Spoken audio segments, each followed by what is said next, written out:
Welcome back, ladies and gents. Today, I want to take you on a journey of paper airplanes. Yeah, I remember this. This was something I used to do back in the day. Fold and play with paper airplanes. Got to see which plane flies the furthest. We had paper airplane battles. Used to love it. Anyway, start out by folding your paper in half, unfolding it, and then you're gonna do this first little flap right here. And that first fold helps you get that flap right in the middle. You want to fold that right in the middle. You want to do the same thing on the other side. Make yourself an almost arrow shape out of your paper.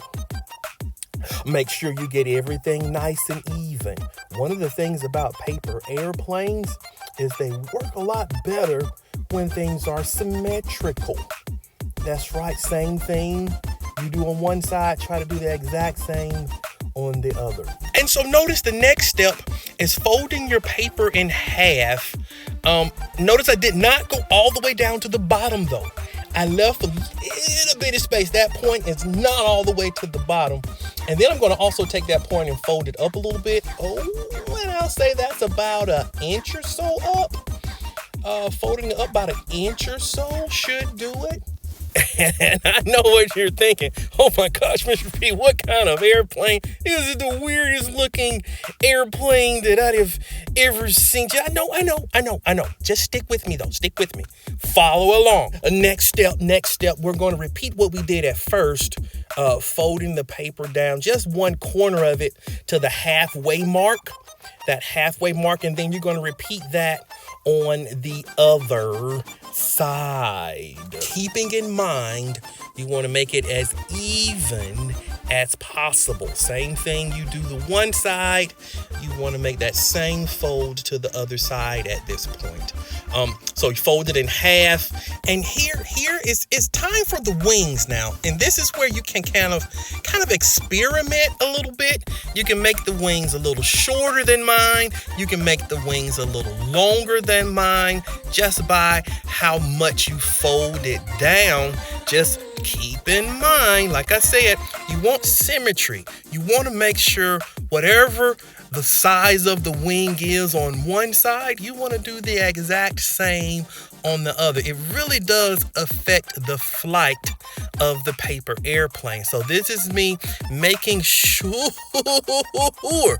that I fold that wing, making it exactly the same. You got to take care to do that. And now you have your paper airplane, your glider, if you will. I really like how the pattern of the paper came out. Look at those lines. Almost look like I meant for them to do that. Look at that nice angle. Wow, I love that right angle right there. That is really neat. Okay, so let's move on to the second project, the second plane in the series here. Notice this time I fold the paper. Oh, look at it. You see how I got the paper. Yeah.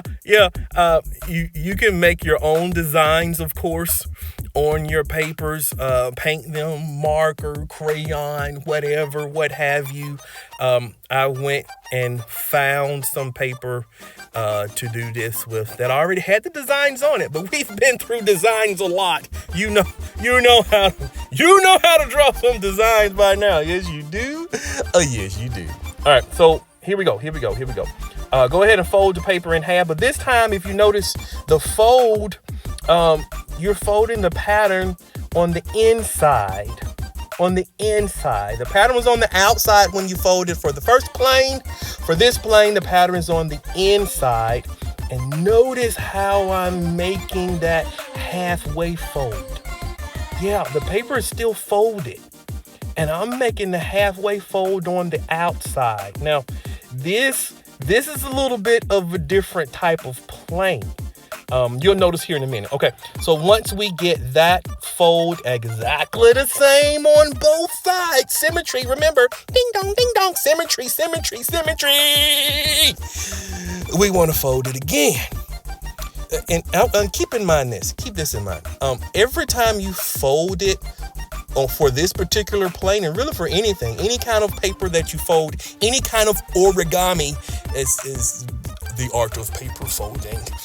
You're going to notice that it gets harder each time you fold it. So like this fold right here, it's like I'm folding 4 sheets of paper at the same time. So keep that in mind when you're working with this airplane, because this is the second fold.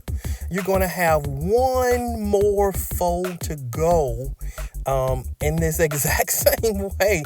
So it's almost like you're going to be folding like 8 sheets of paper, I think, because it doubles each and every time. It actually doubles each and every time. Good thing we only have one more fold to go. Imagine having to fold 16 sheets of paper. Oh, that would be awful.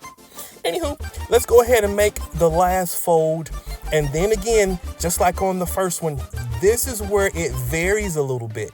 If you want larger wings, then you will make this fold down a little further. If you wanted shorter wings, then of course you wouldn't make this fold down that far at all. I'm just kind of using the handle as the bottom of the airplane, the handle of the airplane, what you hold on to when you throw it. I'm using that as a guide. And I usually try not to go too far below the handle, leaving just a little bit of handle on the bottom of the airplane there. All right. So once you make that final fold on both sides, because it has to be the same, you have your second plane already done. How about that? That looks neat too. Look how that pattern came out. That chevron, man, there's something to say about that. Boy, I like that a lot.